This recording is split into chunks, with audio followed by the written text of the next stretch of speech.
আমন্ত্রণ জানাচ্ছি সংবাদ যোগে। প্রধান ঘটনার পুরোটা জানাতে সঙ্গে আছি মাহবুব হাসান। শুধু সংবাদই নয়, সংবাদের আরো বিস্তারিত থাকছে এই আয়োজনে। শুরুতেই জেনে নেই কি থাকছে আজকের সংবাদ যোগে। যে সমস্ত প্রতিষ্ঠানগুলোতে যে টিকাটি আছে, যার যতখানি মজুদ আছে তার উপর নির্ভর করবে তারা কতদিন দিতে পারবে। কিন্তু আমাদের কাছে যে পরিমাণ মজুদ আছে তাতে সর্বোচ্চ 1 সপ্তাহ চলতে পারবে বলে আমাদের হিসাব। তবে এইটি প্রতিষ্ঠান ভেদে 1-2 দিন বেশি কম হতেই পারে। আমাদের বিভিন্ন দেশে টিকা যে তৈরি যে সক্ষমতা সেটা বৃদ্ধি হওয়া দরকার। পাশাপাশি বাংলাদেশকে একটা উন্মুক্ত নীতি নিয়ে আগাতে হবে, অনেক টিকাকে সামনে রেখে, যাতে করে সম্ভাব্য আমরা কয়েকটা টিকা নিয়ে এগোতে পারি। এবারে থাকছে পুরো আয়োজন। ভারতের তৈরি অ্যাস্ট্রাজেনেকা টিকার সবশেষ মজুদ এখন 4 লাখে এসে ঠেকেছে। কয়েকদিনের মধ্যেই শেষ হয়ে যাবে এই মজুদ। এরপর পর্যাপ্ত টিকা হাতে না আসা পর্যন্ত স্থগিত থাকবে টিকাদান কর্মসূচি। বিশেষজ্ঞরা বলছেন, সব মানুষকে টিকার আওতায় আনতে দেশে উৎপাদনের পাশাপাশি বিভিন্ন উৎস থেকে টিকা পাবার চেষ্টা করতে হবে, নয়তো করোনা প্রতিরোধ কঠিন হয়ে পড়বে। ডলার মেহেদির প্রতিবেদন।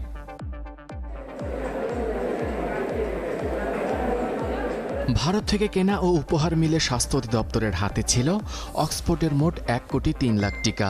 গেল 7 ফেব্রুয়ারি শুরু হয় সেই টিকার প্রথম ডোজের কর্মসূচি, যা দেয়া হয় 58,19,000 গ্রহীতাকে।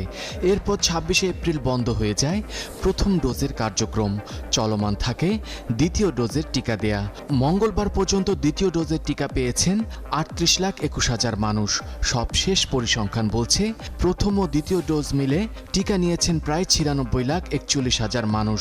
প্রতিদিন 50,000 করে টিকা দেয়া হলে 1 সপ্তাহের মধ্যেই শেষ হবে অক্সফোর্ডের টিকার মজুদ। যে সমস্ত প্রতিষ্ঠানগুলোতে যে টিকাটি আছে, যার যতখানি মজুদ আছে তার উপর নির্ভর করবে তারা কতদিন দিতে পারবে।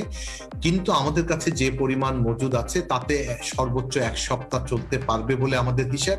তবে এইটি প্রতিষ্ঠান ভেদে 1-2 দিন বেশি কম হতেই পারে। বিশেষজ্ঞরা বলছেন, করোনার বিরুদ্ধে লড়াইয়ে সুফল পেতে হলে জনসংখ্যার বিবেচনায় দেশের অন্তত 12 কোটি মানুষকে টিকার আওতায় আনতে হবে।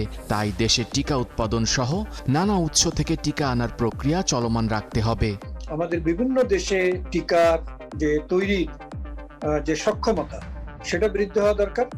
পাশাপাশি বাংলাদেশকে একটা উন্মুক্ত নীতি নিয়ে আগাতে হবে, অনেক টিকাকে সামনে রেখে, যাতে করে সম্ভাব্য আমরা কয়েকটা টিকা নিয়ে এগোতে পারি। রাশিয়ার স্পুটনিক ভি যে টিকাটি আমরা সংগ্রহ করবার জন্য চেষ্টা করছি, তাদের সঙ্গে আলাপ আলোচনা চলছে, বিভিন্ন খুঁটিনাটি বিষয় পরীক্ষা করে দেখা হচ্ছে।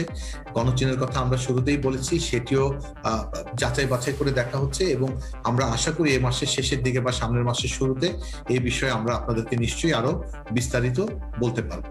এদিকে চীনের কাছ থেকে উপহার হিসেবে পাওয়া 5 লাখ টিকা এই মাসের শেষ সপ্তাহ থেকে স্বাস্থ্যকর্মীদের মধ্যে বিতরণ শুরু হবে। ডলার মেহেদি, 71, ঢাকা। টিকার মজুদ আছে আর 4 লাখের মতো, কিন্তু দ্বিতীয় ডোজের জন্য অপেক্ষায় আছেন প্রায় 18 লাখের বেশি মানুষ। এই সংখ্যা নিয়ে আবার বাড়তে শুরু করেছে করোনার সংক্রমণ, সাথে মৃত্যুর পরিসংখ্যানও বেড়েছে। গেল 24 ঘন্টায় শনাক্ত 1,500-এরও বেশি, আর মৃত্যু হয়েছে 37 জনের। সাথে শঙ্কা আছে করোনার ভারতীয় ভ্যারিয়েন্ট ছড়িয়ে পড়া নিয়েও। এসব নিয়ে আজকে কথা বলবো। আমাদের সঙ্গে আছেন কোভিড-19 বিষয়ক জাতীয় টেকনিক্যাল পরামর্শ কমিটির সভাপতি ও বাংলাদেশ মেডিকেল অ্যান্ড ডেন্টাল কাউন্সিলের চেয়ারম্যান অধ্যাপক ডাক্তার মোহাম্মদ শহীদুল্লাহ এবং স্বাস্থ্য অধিদপ্তরের রোগ নিয়ন্ত্রণ শাখার সাবেক পরিচালক ও জনস্বাস্থ্য বিশেষজ্ঞ ডাক্তার বেনজির আহমেদ। আপনাদের দুজনকে স্বাগত জানাচ্ছি সংবাদ যোগে। অধ্যাপক মোহাম্মদ শহীদুল্লাহ, মজুদ শেষ হয়ে আসছে আর 4 লাখ ডোজ টিকা হাতে আছে এই টিকা কার্যক্রম চালানোর জন্য, যদিও আরও 14 লাখ টিকা প্রয়োজন হবে যারা দ্বিতীয় ডোজের জন্য অপেক্ষায় থাকবেন এই 4 লাখ ডোজ শেষ হওয়ার পরেও। যদিও আমরা জানি যে বিশ্বের বিভিন্ন দেশের কাছে এই অ্যাস্ট্রাজেনেকার টিকা, এটা 15 কোটি ডোজের মতো উদ্বৃত্ত আছে। আমরা এর মধ্যে জানি সরকারের পক্ষ থেকে বলা হচ্ছে বিভিন্ন জায়গায় সরকার চেষ্টা করছেন।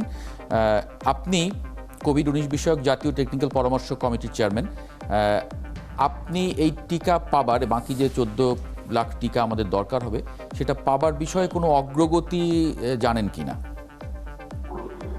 দেখুন, আসলে আমাদের টিকাদান কর্মসূচিটা যেটা অত্যন্ত সফলভাবে শুরু হয়েছিল, তার একটি ছন্দপতন ঘটেছে যখন আমাদের যারা ফার্স্ট ডোজ পেয়েছে তাদের অ্যাটলিস্ট 14 থেকে 16 লাখ মতো লোক যারা দ্বিতীয় ডোজ পাবে না এখন আমাদের যে মজুদ আছে, সেটা একটা উদ্বেগের বিষয়, কারণ তারা তো চাইবে যে আমরাও 2টি ডোজ পাই। এই বিষয়টি যখন অনুভূত হয়েছিল যে এইটা দ্বিতীয় ডোজের একটা শর্টেজ হবে, ঠিক তখনই আপনার আসলো খবরটা যে ভারতের সেরাম ইনস্টিটিউট এই মুহূর্তে তাদের নিজের দেশের প্রয়োজনের কারণে তারা আর টিকা সরবরাহ করবে না। তখন থেকে কিন্তু আমাদের জাতীয় কারিগরি পরামর্শ কমিটি কিন্তু একটি সভা করে না, কয়েকটি সভার পরেই সরকারকে বারবার বলা হয়েছিল যে দুটো জিনিস, একটি হলো অক্সফোর্ড অ্যাস্ট্রাজেনিকার এই দ্বিতীয় ডোজটা নিশ্চিত করবার জন্য ভারতের সেরাম ইনস্টিটিউটের বাইরে অন্যান্য দেশে যে মজুদটা আছে সেইখানের সঙ্গে যোগাযোগ শুরু করে এটা আনার জন্য, কারণ এটা লাগবেই। আর পাশাপাশি আমাদের অন্যান্য বিভিন্ন যে টিকাগুলো বিভিন্ন দেশ দিচ্ছে, তার মধ্যে আমাদের জন্য উপযোগী যেগুলো, সেই টিকাগুলোর ব্যাপারে যেন আমাদের সরকার বিভিন্ন দেশের সঙ্গে যোগাযোগ করে ওই বিকল্প উৎস থেকে বা ভিন্ন উৎস থেকেও যেন আরো ডিফারেন্ট টাইপস অফ টিকা আনা হয়, যেটা পৃথিবীর অনেক দেশ করছে। আমি এক্সাম্পল বলি, ভারত তাদের নজর হলো অগস্ট মাসের মধ্যে ভারত 6 ধরনের টিকা তার জনগণকে দিবে, অক্সফোর্ড অ্যাস্ট্রাজেনিকা সহ। তো সেই জিনিসটারই একটা অংশ আমরা দেখছি। এখন চায়নার সিনোফার্মের যে টিকাটা উপহার হিসেবে পাওয়া গেছে, এখন এটাকে আমদানি করে বাংলাদেশে আনার প্ল্যান। স্পুটনিক ভির একটি বিষয় আছে যেটি WHO চূড়ান্ত অনুমোদন পায়নি, বিকজ তারা যে তাদের সাইড ইফেক্টের যে তথ্যটা সরবরাহ করেনি বলে, কিন্তু পৃথিবীর 60টি দেশ মতো ওইটা ব্যতি রেখেই তাদের নিজস্ব দেশের পরিকল্পনা অনুযায়ী তারা দিচ্ছে। সেই আলোকে রাশিয়ার স্পুটনিক ভ্যাকসিনের ব্যাপারেও কিন্তু সরকার চেষ্টা করছে। এখন তো দরকারটা হলো দুটো জিনিস, একটি হলো অক্সফোর্ড অ্যাস্ট্রাজেনিকার দ্বিতীয় ডোজের যে ঘাটতিটা আছে সেটা যত তাড়াতাড়ি ভিন্ন সোর্স থেকে জোগাড় করা যায়, এটি একটি দিক। আর অক্সফোর্ড অ্যাস্ট্রাজেনিকার বাইরে অন্য ধরনের টিকা যেগুলো অলরেডি WHO প্রি কোয়ালিফাইড, সেইগুলো যেন আমরা আমাদের দেশে এনে আমাদের উদ্দিষ্ট জনগোষ্ঠীকে দিতে পারি। এই যে চলমান প্রক্রিয়াটা চলতে থাকবে, এর মধ্যেই যেটা খুব দরকার হলো নিজস্ব উৎপাদন, কারণ আলটিমেটলি এইটা আমরা সবাই বুঝে গেছি যে কতদিনে এই টিকার ডিমান্ড কমবে সেটা আমরা জানি না, আর আমরা কতকাল পরনির্ভর হয়ে থাকবো। সো এটা চলতে থাকবে, টিকা জোগাড়, টিকা আমদানি, টিকা প্রয়োগ, কিন্তু আগামী 6 থেকে 9 মাসের মধ্যে যদি আমরা বাংলাদেশের নিজস্ব উৎপাদনে যেতে পারি, that is the ultimate goal হওয়া উচিত দেশে। জি, অধ্যাপক শহীদুল্লাহ, আরেকটি বিষয় যে এখন গণমাধ্যমে ভীষণ আলোচনা হচ্ছে সাংবাদিক রোজিনা হেনস্তা এবং তার জেলে যাওয়া। যে তথ্যটি তিনি পেতে চেষ্টা করেছেন বলে মন্ত্রী সাংবাদিকদের জানিয়েছেন, সেটা হলো টিকা সংক্রান্ত। তাই যদি হয়ে থাকে তাহলে সরকার তো একটা চেষ্টা করছে টিকা আনার জন্য, তাহলে সেটার ব্রিফ কেন আমরা আসলে স্বাস্থ্য মন্ত্রণালয়ের পক্ষ থেকে দেখি না? একদিন করে তো 7 দিন বন্ধ থাকে, আগের সিদ্ধান্ত পরে পাল্টে যায় ইত্যাদি। মানুষ তো একটা উদ্বেগের মধ্যে আছে। আপনি আসলে এটাকে কিভাবে দেখেন? এটা জানার অধিকার আমার আছে কিনা? একটি হলো যে পরিস্থিতিটা একটা অনাকাঙ্ক্ষিত পরিস্থিতির সৃষ্টি হয়েছে, এটার মধ্যে কোনো কনফিউশন নেই। তবে যেহেতু এটা এখন বিচারাধীন, আপনারা দেখেছেন যে আপনারাও গণমাধ্যম, আইনমন্ত্রী, স্বরাষ্ট্রমন্ত্রী সবার কাছে প্রশ্ন করেছেন, ইভেন আপনাদের গণমাধ্যমের যারা লিডার তাদেরকে প্রশ্ন করা হয়েছে। তারা এখন যেটা যাচ্ছে যে তার নিঃশর্ত মুক্তি, কিন্তু that is a different issue. আমি একজন চিকিৎসা বিজ্ঞানী হিসেবে বলতে পারি যে আসলে যতক্ষণ পর্যন্ত এটা আইনি বিষয় আছে সেই সম্বন্ধে, আর প্লাস আমরা অনেক কিছু জানি না, কিন্তু এখনো নানান সোর্স নানান কথা বলছে যে এটা করেছে এই অবস্থা। বাট ওভারঅল এটা একটা অনাকাঙ্ক্ষিত পরিস্থিতি, এবং আমরা চাইবো যে এটার ইমিডিয়েট একটা সমাধান হোক, কারণ আমরা চাই না যে গণমাধ্যম এবং সরকার মুখোমুখি হোক। এটা আসলে কারোরই কাম্য নয়। কিন্তু আমার প্রশ্নটা ছিল যে এই যে টিকা সংক্রান্ত যে বিষয়গুলো সরকার অগ্রগতি হচ্ছে বা সরকার চেষ্টা করছে, আমরা তো আসলে উদ্বেগে আছে জনগণ টিকা নিয়ে, এটা অস্বীকার করার কোনো উপায় নেই। সেই জায়গায় এই তথ্যগুলো, সরকারের এই চেষ্টার তথ্যগুলো আমার জানার অধিকার আছে কিনা? হ্যাঁ, সেটি হলো জানার যেটা সবচেয়ে ভালো হতো যে গণমাধ্যম যখন প্রায় প্রেস ব্রিফিং করে বা প্রেস মিট করে স্বাস্থ্যমন্ত্রীর সঙ্গে, স্বাস্থ্য সচিবের সঙ্গে, এইরকম একটি তারা বলতে পারতো যে আমাদেরকে এই মুহূর্তে বাংলাদেশের টিকার পরিস্থিতি নিয়ে আমরা জানতে চাই, তাহলে মন্ত্রী বা সচিবের সঙ্গে আমাদের সাংবাদিক যারা প্রায় এরকম কিছু কিছু দিয়ে একটা সভাতে কিন্তু আমি উপস্থিত ছিলাম এর আগে। তার মানে হলো ওইটা একটা পদ্ধতি, কিন্তু এখানে একটি পত্রিকা একজন যেটা গেছে মুখোমুখি বিভিন্ন রকম তথ্য আসছে। নিশ্চয়ই, মানে প্রশ্ন ওটা নয়, মানে আমি বলতে চাইছি যে স্বাস্থ্য মন্ত্রণালয় মানে স্বপ্রণোদিত হয়ে এই তথ্যগুলো আসলে জনগণকে জানায় না কেন, মানে সেটা জানানো উচিত কিনা। আমরা তো উদ্বেগে আছি আসলে টিকা কার থেকে পাবো, কবে পাচ্ছি, কি অবস্থা ইত্যাদি। দুই বিষয় আমি একদম পরিষ্কার করি। একটি হলো যে যখন সবকিছু এই টিকা আমরা আরো উদ্দিষ্ট জনগোষ্ঠী 12 কোটিকে দেব, এতটুকু দিয়েছি, এতগুলো ঘাটতি আছে, আমরা বিভিন্ন দেশের সঙ্গে যোগাযোগ করছি, এইটা প্রেস ব্রিফিং এর মধ্যে জানানো খুবই দরকার।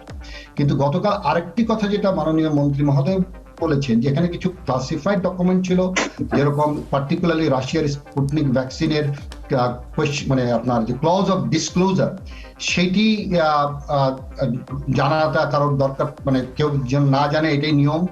উনি যে ব্যাখ্যাটা দিয়েছেন সেটা আমরা শুনেছি। আসলে এটা আর একটু ওয়েট করতে হবে, যে আরো তথ্য নেওয়ার পরে আমাদের এই ব্যাপারে কথা বলাটা সুবিধা হবে। বাট মূল কথা হলো, আপনার প্রথম প্রশ্নের স্পিরিট আমি বলতে চাই যে স্বাস্থ্য মন্ত্রণালয় যদি তার টিকা নেওয়ার মানে টিকা জোগাড়ের যে প্রক্রিয়াটা বা বিভিন্ন রকম উদ্যোগ নিয়েছে, সেটি যদি একটি প্রেস ব্রিফিং এর মাধ্যমে জানাই, সেটা অবশ্যই ভালো জিনিস।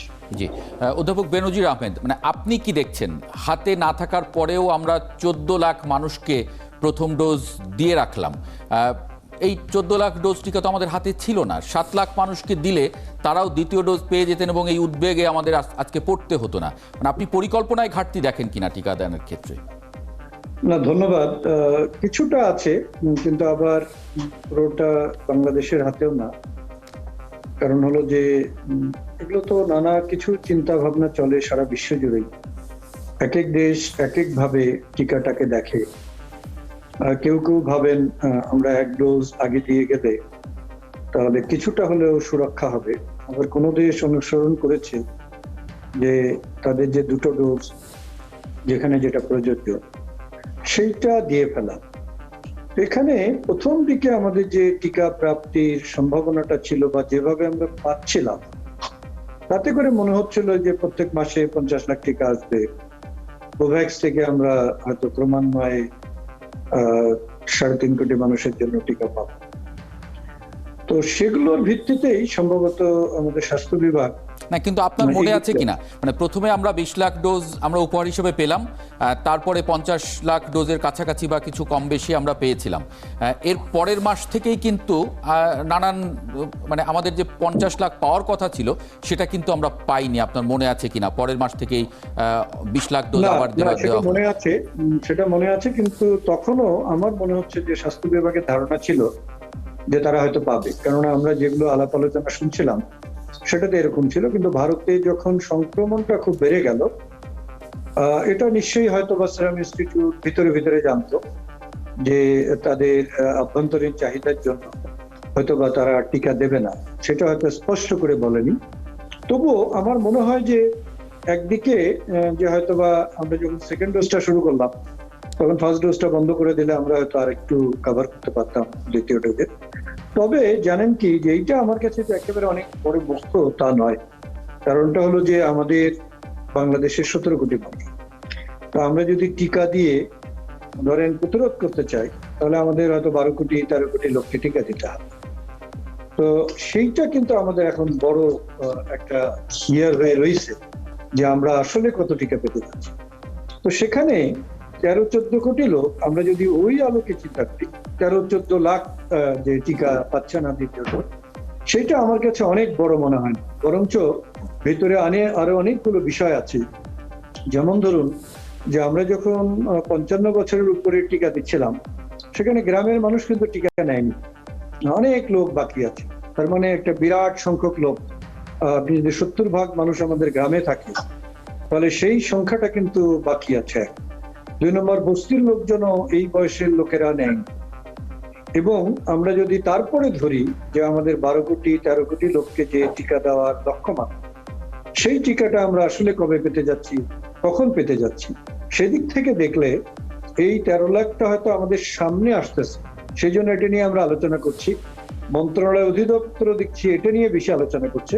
বরঞ্চ আমার কাছে মনে হয় জনস্বাস্থ্যের দিক থেকে আমাদের চিন্তা করতে হবে, আমরা আসলে টিকা লক্ষ্যমাত্রাটিকে আমরা কোথায় পৌঁছতে চাই। আমরা কি 13 কোটি লোককে টিকা দিতে চাই? কতদিন সেটা কি 2021 সালে নাকি 2022 সালের মধ্যে? যদি তা দিতে চাই, এই টিকার সংস্থানটা কোথায় থেকে হবে, আমরা কোথায় থেকে সম্ভাব্য এই টিকাটা পেতে পারি? এখন আমরা যে অবস্থা দেখছি টিকা, সেটা কিন্তু একটা অবস্থাটা ঘুরে গেছে। ভারতে ব্যাপক সংক্রমণ হওয়ার আগে অনেক দেশ টিকা সম্বন্ধে এত খুব একটা উদ্গ্রীব ছিল না, ইভেন ভারত পর্যন্ত। কিন্তু যখনই ভারতে এই ঢেউটা এসে গেল মহাপ্রলয়ের মতো অনেকটা, তখন কিন্তু সারা বিশ্বে এখন টিকার চাহিদা বেড়ে গেছে। এখন ইউরোপ আমেরিকা শুধু না, আমাদের যারা উন্নয়নশীল দেশগুলো তারাও এই ভয়ে আসলে টিকা পেতে যাচ্ছে। সুতরাং 750 কোটি মানুষের টিকা যদি ব্যবস্থা করতে হয়, তার মানে হলো ধরেন 2 ডোজ করে হলে 1500 কোটি। এইটা কিন্তু আসলে সহজে যে পাওয়া যাবে তা নয়। সুতরাং আমার মনে হয় আমাদের স্বাস্থ্য বিভাগের এখন চিন্তা করা উচিত যে আমরা আসলে টিকা দিয়ে কতদূর যাব, এবং টিকার বাহিরে আমাদের যে অন্যান্য ব্যবস্থাগুলো আছে, লকডাউন থেকে শুরু করে আইসোলেশন, কোয়ারেন্টাইন, এই জায়গাটা নিয়ে আমাদের বোধহয় জোর দিতে হবে। এবং এখন আমাদের যে অর্জনটা হয়েছে ধরুন এই দীর্ঘ লকডাউনের ফলে, এই অর্জনটা আমাদের এখন ধরে রাখতে হবে। এবং ধরে রাখার জন্য সবচেয়ে বড় অন্তরায় হলো এখন ভারতীয় ভেরিয়েন্ট। এবং আপনি খেয়াল করে দেখবেন প্রত্যেক দিন ভারতের বিভিন্ন সীমান্ত দ্বারা যে বাংলাদেশে লোকরা আসছে, তাদের মধ্যে কিছু কিছু পজিটিভ পাওয়া যাচ্ছে এবং তারা ধরেই নিতে পারি আমরা যে হয়তো বা ডাবল ভেরিয়েন্টটা নিয়ে আসছে। এবং পাশাপাশি আমরা কোনো কোনো সীমান্তবর্তী এলাকার লোকজনের মধ্যে, যেমন আমি চাঁপাইনবাবগঞ্জের কথা বলতে পারি, ফেসবুকে আমাকে আজকে একজন লিঙ্ক দিলেন যে চাঁপাইনবাবগঞ্জের লোকজনের মধ্যে সংক্রমণ বেশি দেখা যাচ্ছে। এগুলো হলো আমাদের এখন সামনে চ্যালেঞ্জ। আমাদের হয়তো 23 তারিখের পরে আমি জানি না লকডাউন ওঠানো হবে কিনা, তখন যদি আন্তঃজেলা পরিবহন সব চালু হয়, ট্রেন, বাস, লঞ্চ, হ্যাঁ, যখন কিন্তু দীর্ঘদিন ধরে লকডাউন, সেটাও তো আসলে পুরোপুরি সমাধানও নয়। যেমন ভারতীয় ভ্যারিয়েন্টের কথা আমরা শুনছিলাম, অধ্যাপক মোহাম্মদ শহীদুল্লাহ, মানে জাতীয় টেকনিক্যাল পরামর্শ কমিটি তাহলে এক্ষেত্রে কি পরামর্শ দিচ্ছে? আপনারা তো শুরু থেকে বলছিলেন যে সীমান্তবর্তী যে জেলাগুলো আছে সেখানে আসলে ফর্মালি যে মানুষগুলো আসে তাদের তো আমরা আসলে পরীক্ষা করতে পারি, কিন্তু অনেক ইনফর্মাল ব্যাপার আছে, খুব কাছাকাছি সীমান্তের কাছাকাছি বাস করেন, এরকম এক বাড়ির মাঝ দিয়ে সীমান্ত গেছে, এরকমও অনেক এলাকা আছে, অনেক জায়গা আছে, অনেক বাড়ি আছে সেই জায়গাগুলোতে। এবং অধ্যাপক বেনজির আহমেদ যে কথা বলছিলেন যে চাঁপাইনবাবগঞ্জে সংক্রমণ বাড়ছে, সেটা তো খুবই উদ্বেগের। এবং এগুলো কি আসলে কঠোরভাবে দেখা হচ্ছে? আমি ওই চাঁপাইনবাবগঞ্জের ওই সংবাদ থেকে রেফারেন্স টেনে বলছি, এটা অবশ্যই উদ্বেগের বিষয় যে যদি এইভাবে ভারতীয় ভ্যারিয়েন্ট নিয়ে যদি আমাদের দেশে ভারত থেকে আসতেই থাকে এবং যারা যদি অচিহ্নিত থাকে এবং তারা মেলামেশার মাধ্যমে যদি ছড়ায়, এটা কিন্তু খুবই খারাপ হবে। আমরা 3 দিন আগে জাতীয় পরামর্শ কমিটি যে শেষ সভা করেছিলাম, ওখান থেকে একদম সুস্পষ্ট একটি পরামর্শ দেওয়া হয়েছে যে ইন্ডিয়ান যে বর্ডার সিল করা আছে আনুষ্ঠানিকভাবে এটা কিন্তু চলতেই থাকবে যতদিন পর্যন্ত ইন্ডিয়ার পরিস্থিতি পর্যালোচনা করে আমরা মনে করব যে এটা খোলা যায়। তার মানে আমরা মনে করছি আর একটু দীর্ঘ সময় এটা বন্ধ থাকা উচিত। এখন দুটো বিষয় আছে, এই যে বৈধ পথে যারা ঢুকছে তাদের ব্যাপারে আমরা বললাম, প্রফেসর বেনজিরও বললেন যে হয়তো তাদেরকে কোয়ারেন্টাইনে রাখা হচ্ছে 14 দিন, তারপরে আপনার পরীক্ষা করা হচ্ছে, তারপরে কোয়ারেন্টাইন, আইসোলেশন যেটা ব্যবস্থা যেটার জন্য প্রযোজ্য করা হচ্ছে। কিন্তু অনির্ধারিত ভাবেও যে কিছু মানে মানুষ ঢুকছে, সেইগুলোর ব্যাপারে মাঠ প্রশাসন এবং বিজিবি মানে সীমান্ত রক্ষীদেরকে অনেক বেশি সচেতন হতে হবে যে যাতে এই জিনিসটা আমরা নিয়ন্ত্রণ করতেই হবে। যদি না করতে পারি তাহলে কিন্তু আমাদের জন্য বড় বিপদ আছে। আমাদের তরফ থেকে একটা পরামর্শ গেছে যে অনির্দিষ্টকাল পর্যন্ত, যতদিন পর্যন্ত ভারতের পরিস্থিতি উন্নতি না হয় এবং জনস্বাস্থ্য বিশেষজ্ঞদের পরামর্শ যখন বলা হবে যে না এখন আমরা বর্ডারটা ট্রান্সবর্ডার চলাফেরাটা কিছুটা শিথিল করতে পারি, তার আগ পর্যন্ত এটা বন্ধ রাখবে। এটি একটি বিষয়। দ্বিতীয় যেটা আমরা বলেছি সেটা হলো যে লকডাউন সেটা 23 তারিখে শেষ হোক নাকি বাড়বে সেটা আমরা জানি না, কিন্তু আমাদের স্বাস্থ্যবিধিটা মানার ব্যাপারে আমরা কিছুটা যদিও উন্নতি লক্ষ্য করেছি, কিন্তু এখনো ব্যাপক হারে মানুষ স্বাস্থ্যবিধি যেটা মানছে না, এই জায়গাটাই নজর দিতে হবে। এর নিয়ে বহু আলোচনা হয়েছে, কি কি করা যেতে পারে, বহু আলোচনা করা হয়েছে। সেই আলোচনা থেকে সরকারের এখন প্রশাসনিক ভাবে যেটা দরকার হবে যে মানুষ স্বাস্থ্যবিধি মানছে, আইদার তাদেরকে উদ্বুদ্ধকরণের মাধ্যমে হোক অথবা তাদেরকে বাধ্যকরণের মাধ্যমে হোক, করতেই হবে। এটা করলে আগামী দিনে আমরা সংক্রমণ নিয়ন্ত্রণে একটা পথ পাবো, না হলে আমাদের পথ পাবে না। থার্ড যেটা আমরা এই টিকা নিয়েও আমরা বলেছি যে একটু আগে যে আলোচনাটা করলাম যে আমাদের টিকা বিভিন্ন সোর্স থেকে জোগাড় করে টিকার কার্যক্রমটা চালিয়ে যেতে হবে। আর চালাতে চালাতে যদি যেদিন আমরা নিজেরা টিকা উৎপাদন করবো সেদিন তো আমাদের একটা বড় সাফল্য অর্জন হবে, কিন্তু তার আগ পর্যন্ত বিভিন্ন উৎস থেকে টিকা জোগাড় করে আমাদের টিকাদান কর্মসূচিটা যেন চলে। এই যে 3-4টা অ্যাপ্রোচ যদি আমরা একসাথে ভেরি ওয়েল কোঅর্ডিনেটেড করতে পারি, তাহলেই মনে হয় আমরা করোনা সংক্রমণে কিছুটা সফল হব। যে অধ্যাপক বেনজির আহমেদ, আমি আর 1 মিনিট সময় আমার হাতে আছে, যদি একটু ছোট করে বলেন ওই সীমান্তবর্তী জেলাগুলোকে মানুষকে সম্পৃক্ত করে কোনো ধরনের পরিকল্পনা তৈরি করা যায় কিনা, কারণ স্বাভাবিকভাবে প্রশাসন দিয়ে পুলিশ দিয়ে আপনি এটি আটকাতে পারবেন না। না, এটা সত্যি, আপনি সত্যি বলেছেন। আমি শহীদুল্লাহ ভাইয়ের সঙ্গে একটু যোগ করি, যেটা শুধু ওই সীমান্ত রক্ষী বাহিনী দ্বারা হবে না, বরঞ্চ আমাদের সীমান্তবর্তী যত ইউএইচএফপিওগণ আছেন, যারা হেলথ কমপ্লেক্সের সিভিল সার্জনগণ আছেন, আমাদের মাঠ কর্মীদের মাধ্যমে এই নজরদারিটা বাড়াতে হবে। কোথাও প্রাদুর্ভাব দেখা গেলে সাথে সাথে যেন তড়িৎ ব্যবস্থা নেওয়া হয় সেই রোগীদেরকে বিচ্ছিন্ন করার, সেখানে আমাদের ট্রেসিং করার, এবং প্রয়োজনে আমার মনে হয় যে আমরা জাতীয় লকডাউন না করে এলাকা ভিত্তিক লকডাউন যদি করি, ওই এলাকায় একটা উপজেলা বা জেলাকে একটা নির্দিষ্ট সময়ের জন্য যখনই প্রাদুর্ভাব দেখা যাবে, হয়তো সেটা আমাদের কিছুটা হলেও সারা দেশ জুড়ে সংক্রমণটা ছড়াতে, ভারতীয় ভেরিয়েন্টটা আমাদেরকে সহায়তা করবে এবং আমরা আসলে একটা মহা বিপর্যয় থেকে কিছুটা হলেও রক্ষা পেতে পারবো। জি, অধ্যাপক বেনজির আহমেদ, আপনাকে অনেক ধন্যবাদ আমাদের সঙ্গে যুক্ত হবার জন্য, এবং অধ্যাপক ডাক্তার মোহাম্মদ শহীদুল্লাহ, আপনাকে ধন্যবাদ যুক্ত হবার জন্য।